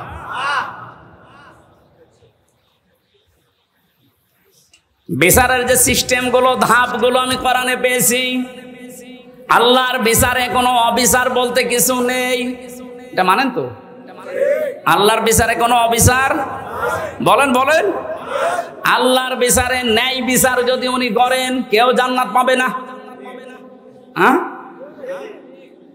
আল্লাহ যদি ন্যায় বিচারও কারো সাথে করে জান্নাতে যাওয়া সম্ভব না, কারণ 1 গ্লাস পানির হিসাবও দিতে পারবেন না। আল্লাহর কাছে মাপ পাওয়ার জন্য, বাঁচার জন্য একটা উপায় আছে, উনি যদি দয়া করে ক্ষমা করে দেয়। কাবা শরীফ যখন তাওয়াফ করছিলাম, 6ষ্ঠ চক্কর একটা দোয়া আমার মনে এসেছে, আল্লাহুম্মা ইন্না আলাইয়া হুকুকান ফিমা বাইনি ওয়া বাইনিকা। আল্লাহর কাছে বলা হচ্ছে রব্বুল আলামিন কাবা আমার সামনে, আমি তোমার গোলাম, তুমি আমার মালিক। আমি গোলাম হিসাবে তুমি আমাকে বহু কিছু দিয়েছো, নেই থেকে তুমি আমারে হামজা বানিয়েছো। কিন্তু তুমি আমার মালিক হিসাবে, আমি গোলামের কাছে, আমি দাসের কাছে তো তুমি অনেক কিছু পাবে, আমি তো কিছুই দিতে পারলাম না। একটা রাস্তা আমার খোলা আছে, আল্লাহ তুমি এই কাবার সামনে নিয়ে বলছি দয়া করে আমারে মাফ করে দাও। ও নরসিংদীবাসী, হিসাব শুধু নাম শুনেছি, জীবনে কোনোদিন কি সম্মুখীন হয়েছি আমরা? এটা যে কত বড় কঠিন, যারা এই চিন্তায় থাকতো তাদের জীবনই আল্লাহ পাল্টিয়ে দিয়েছে।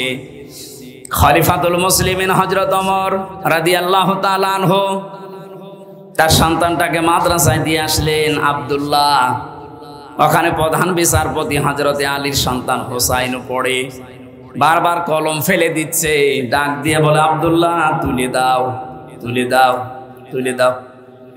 তিনবার বলার পর ওনার কাছে রাগ হয়ে বলে হোসাইন তুমি বারবার কলম ফেলে দাও, আমারে তুলতে বলো, আমি কি তোমার খাদেম চাকর নাকি?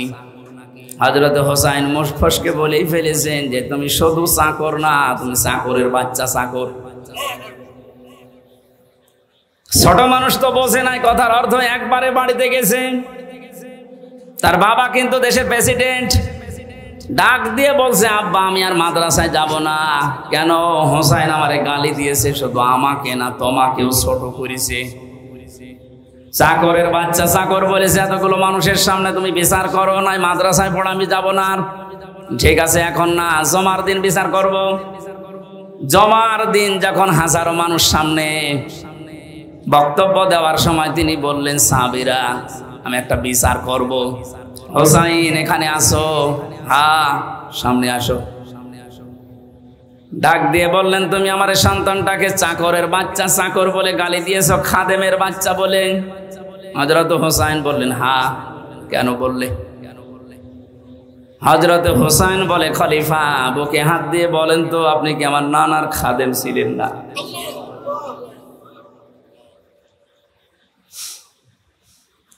হযরত ওমরের কথা বন্ধ হয়ে গেছে। ডাক দিয়ে বলে হোসাইন হ্যাঁ আমি তো এভাবে ভাবিনি, আমি তো খাদেমই ছিলাম, কিন্তু তুমি কি এই কথাটা লিখে দিতে পারবা?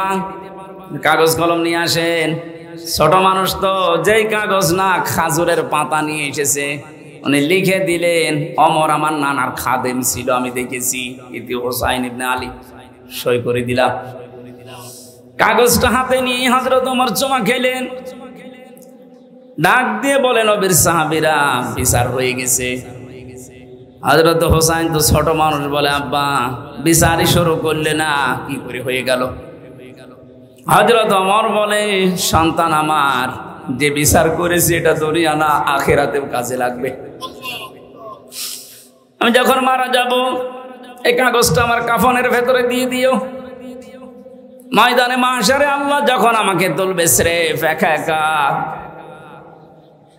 জীবনে কিছুই যদি আল্লাহর ভালো না লাগে, ওনার কাছে যদি পছন্দ না হয়, এই কাগজটা তুলে দেখাবো, মাবুদ তাকাও এদিকে, দেখো তোমার নবীর নামে লিখে দিয়েছি আমি নবীর খাদেম ছিলাম, এই ওসিলা হলো আজকে তুমি আমার মাফ করে দাও।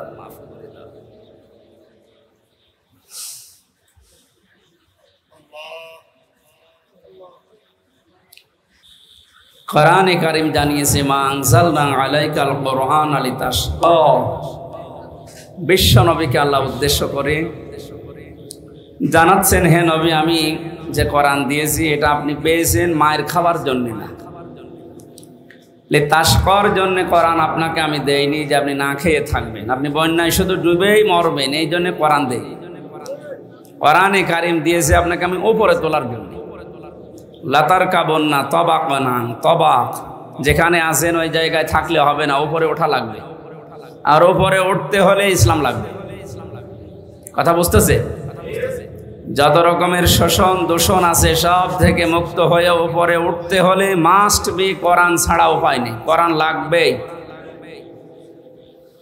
আমরা যেহেতু উপরে উঠতে চাই আর সারা বিশ্ব আমাদের দিকে তাকিয়ে আছে, অনেকে বলতো যে আমরা রোল মডেল। কিসের রোল মডেল? আমি 7টা জরিপ পেয়েছি আজকে। রোল মডেল হিসাবে যাদের নাম আমরা দেখতে পেলাম, এগুলোর জন্য রোল মডেল হওয়ার দরকার নেই। বাংলাদেশ পৃথিবীতে আয়না ঘরের জন্য রোল মডেল। একটা কথা হলো হ্যাঁ, আজকে ব্রিগেডিয়ার আমান আজমি যে কথাগুলো জানিয়েছে লাইভ করি, সংবাদ সম্মেলন করে, আপনার ভেতরে যদি মনুষ্যত্ব থাকে আপনি পাগল হয়ে যাওয়ার কথা যে একটা মানুষকে এত কষ্ট মানুষ দিতে পারে। আমার মনে হয় আয়না ঘরের সাথে যারা জড়িত এই দেশে 18 কোটি মানুষ যদি আপনাকে মাফ করে দেয়, ব্যারিস্টার আরমানের বউ আপনাকে মাফ করবে না।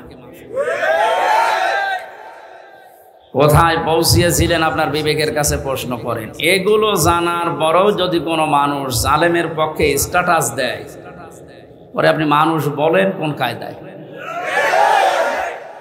আবার অনেককে দেখলাম ভিডিও কলে বলছে, আপা ঘাবড়াবেন না, আপনি ঘাবড়ালে আমরা নরম হয়ে যাই।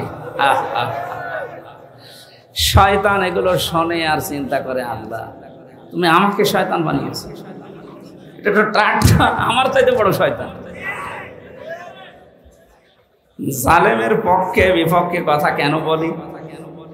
কারণ যারা জালেম এই মানুষগুলোর বিপক্ষে কিয়ামতের দিন আল্লাহ নিজে দাঁড়াবে। শব্দটা শুনতে সহজ মনে হচ্ছে, হ্যাঁ, অনেক ওজন এই শব্দের। আপনার বিবেক থাকলে আপনি ভাবেন, যারা জালেম এদের বিরুদ্ধে হামজা মামলা দেবে না, এদের বিরুদ্ধে মামলা কে দেবে? আল্লাহর মামলার আসামি আপনি। 1628 জন মানুষ এই দেশের দায়িত্বে ছিল, একেবারে টপ টু বটন মেন জায়গায় যারা, এগুলো সবগুলো জালেমের খাতায়। এদের বিরুদ্ধে হামজার মামলা না, এদের বিরুদ্ধে সরাসরি আল্লাহ নিজে মামলা দিয়ে নিজে বাদী হবেন। এটা তো আমি বানালাম না, হ্যাঁ? কোরআনে কারীম জানিয়েছে, ইন্নামাস সাবিলু আলাল্লাযীনা ইয়াযলিমুনান নাস ওয়া ইয়াবগুনা ফিল আরদি বিগাইরিল হক উলাইকা লাহুম আযাবুন আলীম। সূরা শূরা 25 নম্বর পারার 6 নম্বর পৃষ্ঠা 13 নম্বর লাইনের 42 নম্বর আয়াত। এটা তাফসিরে ইবনে কাসিরে আছে, তাফসিরে ফি জিলালিল কোরআনে আছে। এই দুইটা তাফসিরে ঠিক একই কথা লেখা আছে, অন্যগুলোতে একটু বাড়া কম আছে। আল্লাহ পাক বলেন, অবশ্যই আমি আল্লাহ কেস দেব, মামলা দেব, অভিযোগ দায়ের করব তাদের বিরুদ্ধে পৃথিবীতে যারা মানুষ হয়ে মানুষের উপরে অত্যাচার জুলুম করেছিল। আল্লাহ ইয়াজলিমুন আল মুসলিমুনা দেননি, যে যারা মুসলমানের উপরে জুলুম করেছে। ইয়াজলিমুনান নাস, হিন্দু কি মানুষ না? কথা বলে না কেন? খ্রিস্টান মানুষ না? মানুষ পদবাচ্চে যারা বিবেচিত দুনিয়ায়, তাদের উপরে যারা জুলুম করেছেন কারণে অকারণে।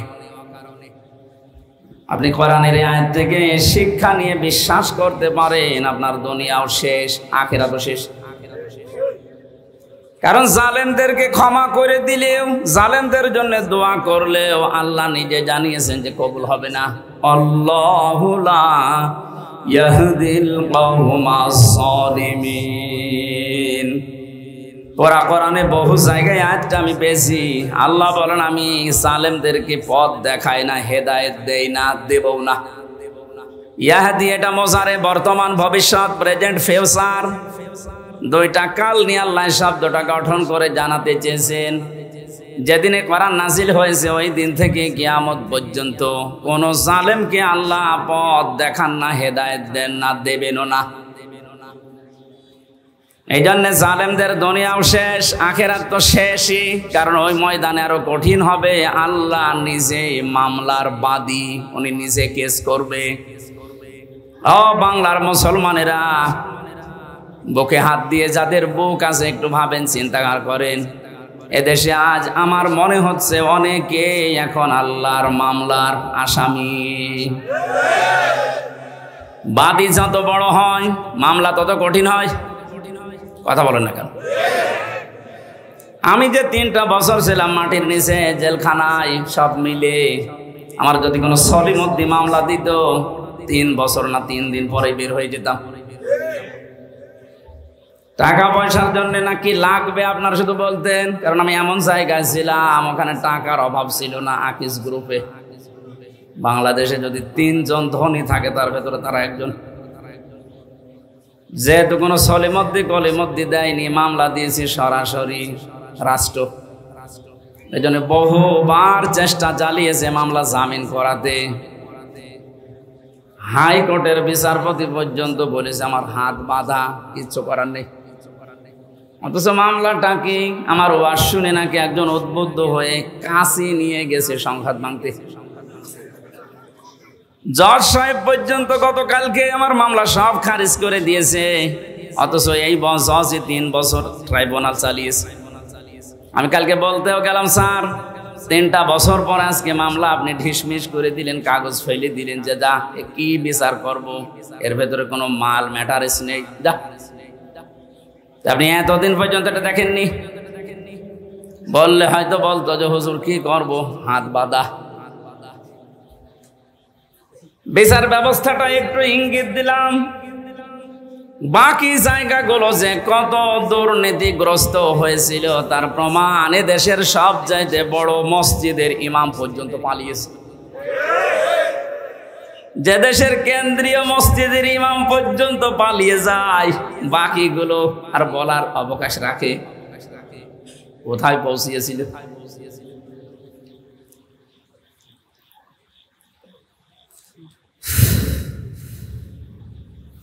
আমার মামলার বাদী যেহেতু প্রধানমন্ত্রীর নিচে আলেমদের মামলার বাদী উনি ছিল, এই কারণে আমাদের জামিন নেই। অপরাধ যাই করেন না কেন জামিন হবে না। অথচ এই মামলায় যদি রায়ও দিয়ে দিত সর্বোচ্চ 3 মাস আমি থাকতাম। 3 বছর কেটে গেছে, তারপরও নাকি স্বাদ মেটছে না। বলে এখনই ছেড়ে দেব, কি আইন দেখেন তো। আদালত দোষ চায়, আদালত দেখছে না, আমরা করবো। আর গোপনে গোপনে বলে যে কি করব, এই কয়দিনে হতো সেড়ি পাছাড়া পেয়ে যাবে, আর কিছুদিন থাক।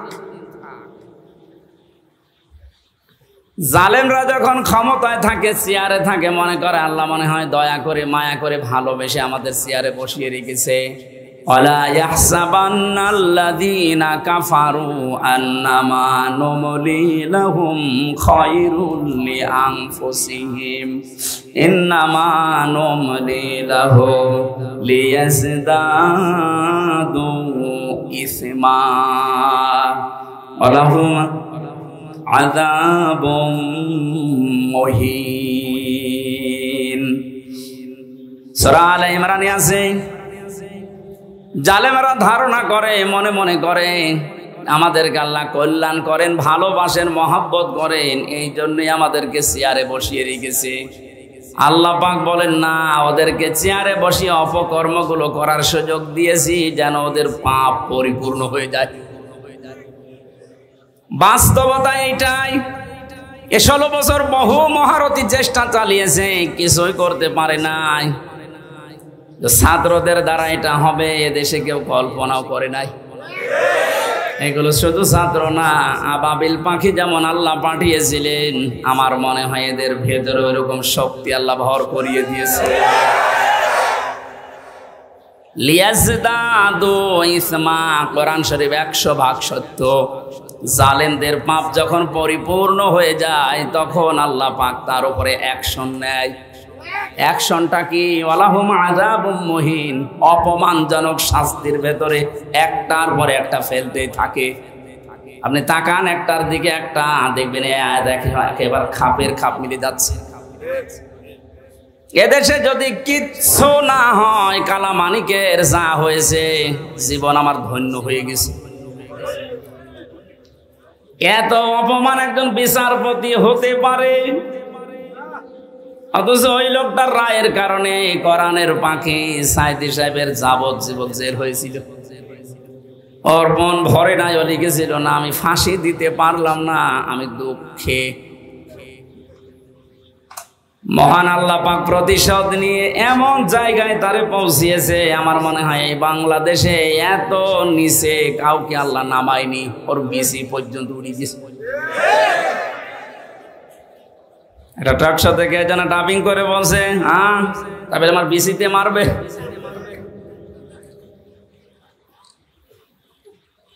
যারা যারা এই জুলুমের সাথে সম্পৃক্ত ছিল, আমি তো অন্যগুলোর কারণে হয়নি, যাদের কারণে হয়েছে এদেরকে যেন ছাড় দেওয়া না হয়। বিশেষ করে কাউন্টার টেররিজম বানিয়ে বাংলাদেশকে বিশ্বের দরবারে জঙ্গি আছে এই দেশে এই ধোয়া তুলে বহু মানুষকে বিনা অপরাধে গুম করে রেখেছিল। এই মনিরুল, আসাদুজ্জামান, ডিসি মান্নান, এদেরকে যদি বিচার না করে এভাবে ছেড়ে দেন, কিছুদিন পরে দেখবেন এর পেট থেকে যেটা আসবে ওটা আরো বড় হারামি হবে। এটা আমি বানালাম। হযরত নূহ আলাইহিস সালাম দোয়া করেছিলেন, আকালা নূহুর রাব্বি লা তাযার আলাল আরদি মিনাল কাফিরিনা দাজ্জারা ইন্নাকা ইন তাযারহুম ইউদিল্লু ইবাদাকা ওয়ালা ইয়ালিদু ইল্লা ফাজিরান কাফফারা। হযরত নূহ একেবারে অতিষ্ঠ হয়ে শেষ পর্যন্ত বলেছিলেন, মাবুদ এ কাফেরদের একটা আন্ডা বাচ্চা পর্যন্ত যেন ছাড় না পায়। ওদেরকে তো তুমি শেষ করবা, ওদের বাচ্চারা যেন না থাকে, ওদের আন্ডা বাচ্চা যেটা থাকবে ওর পেট থেকে যারা আসবে পরবর্তীতে ওরাও তোমার বান্দাদেরকে বিপদগামী করবে। এই 16 বছরের রেজাল্ট এইটা, এদের পেট থেকে যেগুলো আসে ওইগুলো ডবল হারামি হয়। গতকালকে আমার সামনে তুলছিল হাজী সেলিমকে, ওই যে ফেরেশতা দেখলাম, শয়তানও অত নিচে নামে নাই, মুখ দিয়ে কথা বের হয় না, নৌকা বলতে গেলে হৌকা বলে ফেলে, অথচ ওর চরিত্র কত খারাপ। কালকে মানুষ এই কোর্টে নেওয়ার সময় অনেকগুলো দেখিয়েছে। এ মুরব্বী মানুষ, শরীর চলে না, প্রতিবন্ধী শুনলাম, অবৈধ মেয়ে লোক ছাড়া ওর রাত কাটে না। তার নামের আগে দেখিয়েছেন হাজী সেলিম। এর অবস্থায় যদি এই হয় শরীর চলে না, যাদের শরীর অল্প একটু চলে তাদের অবস্থা কত নিচে আপনি কল্পনা করতে পারবেন না।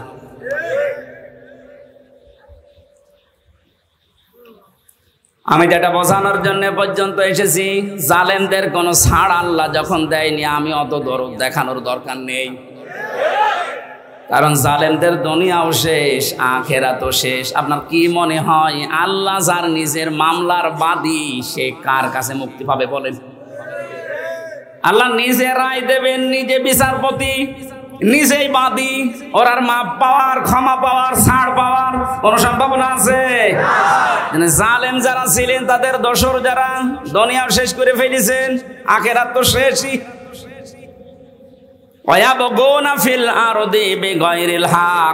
দুই নম্বরে আল্লাহ মামলা দেবে, কেস করবে তাদের বিরুদ্ধে।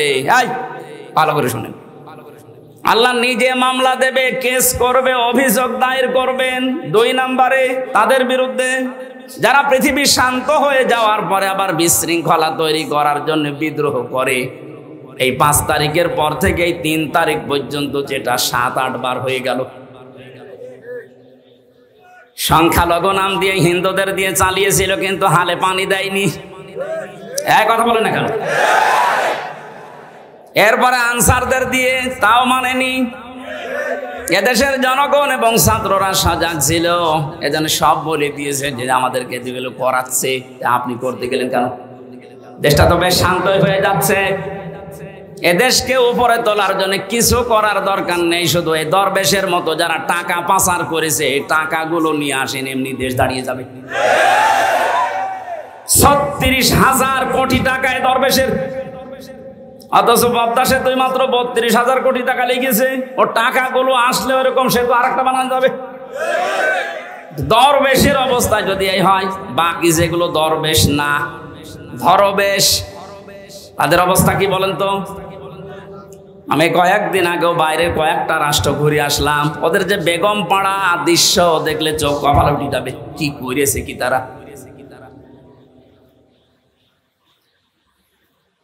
এই জন্য হাওয়া পাচ্ছেন আপনি আর লাফাচ্ছেন। আপনি যার বিরুদ্ধে বিদ্রোহ করছেন, আমি তার পক্ষে না, কিন্তু আপনি জানেন বাস্তবতা কি। ইউনূসের বাবারও ক্ষমতা নেই জায়গায় টিকে থাকা, ওনার পেছনে যে দেওয়াল আছে জানেন। আমার এই যে মোবাইল দেখতে পাচ্ছেন, এটা কালকে আদালত দিয়েছে 3 বছর পর। এখানে যদি কল আসে সর্বোচ্চ জনাব তারেক জিয়ার পিএস অপু ভাই আমার সাথে জেলে ছিল 3 বছর, খুব বেশি হলো উনি কল দিতে পারে। কথা বলছেন না? আর সর্বোচ্চ বাংলাদেশে আমার মনে হয় খুব বেশির থেকে বেশি হলেও জামাত ইসলামের যিনি আমির আছে ডাক্তার শফিকুর রহমান, উনি দিতে পারে। আর ডাক্তার ইউনূসের মোবাইলে কল আসে কোথা থেকে জানেন আপনি? ওনার মোবাইলে কল দেয় জো বাইডেন, বারাক ওবামা। টের পাচ্ছেন? আন্দাজে লাফাচ্ছেন? আমি শুধু ইঙ্গিত দিলাম, নিচে নামলাম না। আপনি আশা করি বুঝে ফেলেছেন। বাস্তবতা কিন্তু এইটাই। একটা হুঙ্কারে ভারত কিন্তু জড়সড় হয়ে গিয়েছিল। উনি যে বলেছিলেন ক্ষমতাটা পাওয়ার পরে যে 7 সিস্টার কিন্তু আস্ত রাখবো না, ওনার কথা না, ওটা ওনাকে দিয়ে বলা হয়েছে। ওরকম কথা আমি বললে কোনো গুরুত্ব দিত ভারত? এই কথা বলেন। কথাটা যার মুখ দিয়ে বেরিয়েছে তার মোবাইলে কল আসে কোন জায়গা থেকে আপনি টের পাচ্ছেন? মালয়েশিয়া ছিলাম কয়েকদিন আগে। ওখানে যাদের জাতীয় অনুষ্ঠান যেগুলো হয়, সারা বিশ্ব থেকে যে 10 জন মানুষকে ওরা দাওয়াত দেয়, তার ভেতরে বাংলাদেশে একজন, শেখ হাসিনা। গোনাই ধরে না। ওখানে দাওয়াত পেয়েছে বাংলাদেশি ডক্টর ইউনূস, ভারত থেকে পেয়েছে শাহরুখ খান। এইরকম মানের সারা বিশ্বের ভেতরে 10 জন মানুষের তালিকা আমি পেয়েছি, তার ভেতর ওনার নাম আছে। যে বিশৃঙ্খলা তৈরি করে বিদ্রোহ করে আন্দাজে যা তা করবেন, মনে হচ্ছে ছাড় পেয়ে যাবেন। উনি কথা বলে কম, কাজ করে কিন্তু বেশি। এই জন্য সাবধান করলাম। আমি জানি যেহেতু বিষয়টা, এই জন্য বলছি। আর ওটা তাই বাদই দিলাম। আপনি এই যে শান্ত হয়ে যাওয়ার পরে বিশৃঙ্খলা করে কেন? এতদিন এই আনসাররা কোথায় ছিল? এই 15 বছর আপনি তো কোনোদিন মাঠে নামেননি। আপনার এত বড় আদায় করা দরকার। 15 বছর কোথায় ছিলেন আপনি? 9 সাল থেকে শুরু করে 24 সাল পর্যন্ত 42,000 আনসার নিয়োগ হয়েছে। তার 35,000 হচ্ছে গোপালগঞ্জে। ইয়ার কি মারা জায়গা পান না? আর আমরা কি 63 জেলার লোক সব ঘাস কাটছি? কি করেননি বলেন? ইন্না হুদনা ইলাইকা, আমরা আল্লাহর দিকে ফিরে যাব। একটা একটা করে অর্থ বললে অনেক সময় লেগে যাচ্ছে। 12টার পরে কথা বলা ঠিক না। এরপরে তাহাজ্জুদ পড়া লাগবে, ফজরের নামাজ, কালকে আছে সাতক্ষীরা। আমি আজকের মতো আয়াত শেষ না করে, শেষ হচ্ছে না, শেষ হতে অনেক সময় লাগবে, আমি শেষ করে দিচ্ছি। আপনারা আগে আগে তুলবেন। এলাকায় কোনো জায়গায় নিয়ে আসলে এসার পরে তুলে দেবেন। রাত 10টা 10:30টায় যেন শেষ হয়ে যায়। মালয়েশিয়াতে মিজানুর রহমান আজহারি ভাই আমারে বারবার বলছিল, হামজার শরীরকে ঠিক রাখা লাগবে, সর্বোচ্চ 1-1.5 ঘন্টার বেশি কথা বলা যাবে না। রাত 9:30 থেকে 10টায় যেন অনুষ্ঠান শেষ হয়ে যায়। আল্লামা সাইদি সাহেবের মতো আমরা এই সিস্টেমটা চালু করতে চাই। আপনারা সাহায্য করবেন। আগামীতে নিয়ে আসলে এসার পরে সর্বোচ্চ তুলে দেবেন। অত বক্তা রাখার দরকার নেই। যদি রাখেনি ওদেরকে দিয়ে করাবেন। এই জন্য আশা করছে আগামী থেকে আয়াতটা শেষ করার জন্য তাফসীর আকারে কথা বলতে গেলে একটু সময় লাগে। আগামীতে কোনো জায়গায় আসলে আমার এই ব্যবস্থা করবেন। আল্লাহুম্মা আমিন। লা ইলাহা ইল্লা আনতা সুবহানাকা ইন্নী কুনতু মিনাল